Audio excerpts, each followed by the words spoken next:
हमारे यहाँ नौजवानों में ये बुराई आम है और कोई इसको बुराई नहीं समझता। कॉलेज और यूनिवर्सिटी के बाहर, गली की नुक्कड़ पर बहनों बेटियों पर आवाज़ें कसना, उनकी तरफ कोई चीज़ या लेटर फेंकना, तस्वीर ले लेना।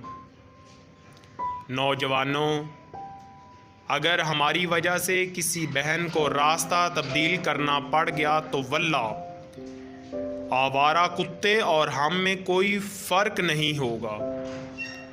लूत अलैहिस्सलाम की कौम में एक बुराई ये भी थी जिसको कुरान ने कुछ यूं बयान फरमाया है कि तुम रास्तों को काटते हो। अल्लाह ताला ने उस कौम को अजाब से बर्बाद कर दिया। नबी करीम सल्लल्लाहु अलैहि वसल्लम ने इरशाद फरमाया, रास्तों पर बैठने से बचो। सहाबा ने कहा, हमारी कुछ मजबूरी है। नबी सल्लल्लाहु अलैहि वसल्लम ने फरमाया, फिर इसका हक अदा करो।